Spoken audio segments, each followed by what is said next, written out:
How's it going, guys? My name is Zach with the Movie Castle, and today I'm really excited because we're going to be talking about a brand new horror movie, a brand new Dracula movie, and that, of course, is The Last Voyage of the Demeter. This just came out August 11th, 2023, and is directed by Andre Ovredal, and stars Corey Hawkins, Liam Cunningham, and David Dasmalchian. And this is 2023's second high-profile Dracula movie. It's actually kind of interesting. Earlier in the year, we had Renfield with Nicolas Cage, a Dracula movie, but a more pop art, action-heavy version of Dracula with much more comedy. And now we're getting this dark and moody, creepy Dracula movie. Very, very different, but both actually put out by Universal. They're going quite a strange approach here. After The Invisible Man's success, I was thinking, cool, let's just see more movies in this universe. I like where this is going. However, I heard Universal's plan for their classic monsters was basically throw everything at the wall and see what sticks. And while I still want the Blumhouse Invisible Man universe to be fleshed out, and I do want to see other chapters in that story, kinda sad the pandemic killed its momentum, but it is interesting to see what all comes out from this crazy experimental phase. And yeah, two completely different Dracula movies in the same year. And it's because of this crazy experimental nature that we're getting a Dracula movie like this. You see, this is based on the Bram Stoker novel, but not the whole thing, just the Demeter section. And I think that is really interesting because in a lot of adaptations, I feel people try to put too much in, when really all you need is enough for a movie. I mean, how many times do they try to adapt a book into one movie, but the book's like 1,000 pages long? Or they try to do a whole season of a TV show in one movie. Or, what I think is the worst example, biopics. Biopics trying to cover someone's entire life from birth to death. No. Just scoop out what you need to make a good story. You don't have to cover all of it. And I really do like this approach, because the boat section in Dracula was interesting, but it was usually only a couple minutes from any Dracula movie. But here, we're getting the concept time to breathe and expand and see more of it. It's really cool. And what it does well, it does really, really well. If you like boats on the ocean, old-timey ships, you get a lot of that here. Plus, the ships are big and cavernous and dark and creepy. The perfect place for a creature to be lurking and picking off people. This is easily the closest to the movie Alien that we've gotten in quite some time. Really, really cool. Now, that being said, it's not perfect, and it definitely has some faults. One in particular is characters. There's only about 10, 12 people on this ship, and about half of them are red shirts. Just generic old-timey seamen. And I wish we got to know them a little bit more. Like the movie Alien, you really did get to know all these people pretty well, and I wish I got to know them more. Half of them are red shirts. The other half are still pretty cool, but, you know, it's like old-timey sea captain. He's really cool and intense. He's got his grandson and a dog who are way too innocent to be in a horror movie. And then you got, like, First Mate who's yelling at everybody.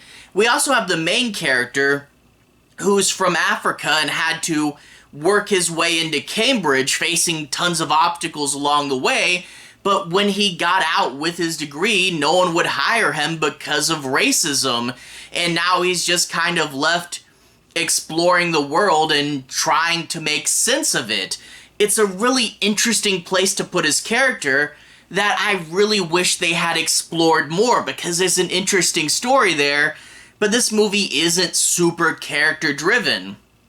Another character we have to talk about is Dracula himself. Dracula is much more monstrous. He looks like Nosferatu, and I do like he has his big bat wings. He's a really cool looking Dracula. I really love this design, but I don't think it's in the right movie. Because Dracula in this, they say he looks different because he doesn't have to hide who he is. He can shed the mask of the man and be just the monster. But the way they talk about him more like a Lovecraft elder being, something ancient, old, and like super powerful.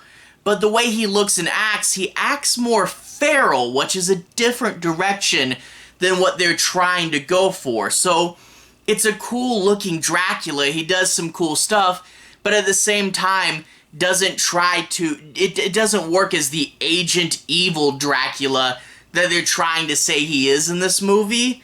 And one more thing that doesn't work well for the movie is it's hard to shake the feeling that you know where this is going, you know?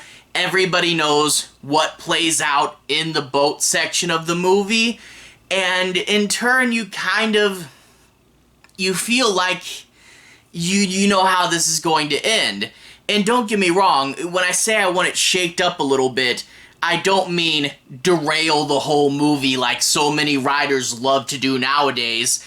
But if only there was just some little thing in here that kept me guessing or thinking I didn't know where it was. But as it stands, the movie feels pretty predictable, and maybe it feels more predictable than it is. But those things did sink the movie a little. I guess before I get out, let's talk a little bit more about the plot. I'm not going to do any major spoilers.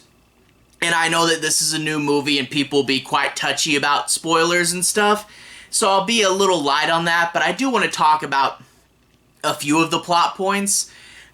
We open up with the boat crashing ashore and someone who just came out of the boat saying, I went in there, I explored, and it's all too horrible. It's ghastly in there, but here's the captain's log. I really do like this opening. It's a good hook, a good bit of intrigue and foreshadowing, but also it shows them picking up the captain's log, which was what was actually found in the novel. By the way, guys, do you ever think that old-timey novels with, like, letters and journals put into them are kind of like early predecessors to found footage movies? I kind of get that feeling. But anyway, we then cut back in time. The Demeter is about to leave the harbor, but they're short a few hands and have to hire some people. The main guy applies, but they say that we don't really think you're what we're looking for. He's a doctor, but they really just need more of a grunt, you know? And they aren't gonna hire him, but of course they're loading on these boxes with Dracula's dragon symbol, and that's going to be enough to scare away some of the crew, and looks like there's a position open if you're not too superstitious. So he gets out on the boat, and there's this thing where Dracula, well, they obviously don't know it's Dracula, but the person who ordered all these crates says if you get it there early, you all get a special bonus. So yeah, Dracula paid for express shipping, I guess. But this is going to cause them to rush and not want to stop for anything, no matter how bad it gets later. And it does start to get bad, and you know that whole gradual turn thing? The animals are gonna get mutilated and they think maybe one of them had rabies or something. That's bad, but we got other food. And then of course some guy's gonna go missing. He had to have fallen off the boat, right? And then inside one of the boxes, they're going to discover something, which I won't spoil because I thought it was an interesting twist, but looking back, the trailers kind of give it away. But they start to get a bunch of clues that everything isn't as it seems, but they still have to press on to the point where they realize we probably should have stopped a long time ago. But I do like the crew. You know, a bunch of old-timey hard-working guys, you know, pounded down by the world, and they're just trying to get the mission done, to get some money, to live good for a while and do it all again. But they're harder, gruffer people, so that when they start to get picked off, it's a little bit more of a challenge, and it does lend to that real-world grunge that makes the movie feel real, and we get them exploring a big, big grungy ship. And yeah, I know old-timey ships are big, but boy does this movie really reinforce and sell it. Lots of good, dark, creepy, atmospheric moments, lots of good, tense sequences, and overall, a very, very good, creepy movie. Now, I won't spoil the end, but there is some stuff towards the end, like they come up with a plan, but it's really not the best plan, and knowing how this ends does take up a bit of the tension away, you know, because we all know how the Demeter section ends, so we're like, yeah, this is cool, but I kind of know where this is going. And like I said, that's one of the faults with this movie, you know, getting a cool Dracula, but the wrong Dracula, and not fleshing out all your characters as well as it could have been, and then just kind of knowing where this is going, that does take a bit to sink what is an otherwise really cool, dark, grungy, and atmospheric movie. So overall, I did like it. I did think it was really cool. I don't think it was the best thing ever, but that being said, I would really love it if they did flesh this out more. Say this is the Demeter section of Dracula, I would really love to see other movies in this series. Like maybe do a movie set before this that is Renfield and Dracula's castle, and then maybe do a couple movies after and adapt the whole Dracula book in like 5-6 movies. That would be really interesting, and if they do more with this, I'd be willing to check it out. Overall, a pretty good movie, but with flaws, but I'd still definitely recommend it, especially that atmosphere on the big screen. I'd say pretty cool. Anyway, to everyone who's watched so far, thank you for watching. To everyone who's liked and subscribed, thank you. You really are helping the channel out. I'll leave a relevant playlist on the bottom. This should be my 2023 playlist, where you can see me talk about movies like Scream 6, or, more relevant to this, Renfield. Anyway, have a good day. I'll see you guys again very, very soon. Relevant playlist on the bottom. Have a good day now.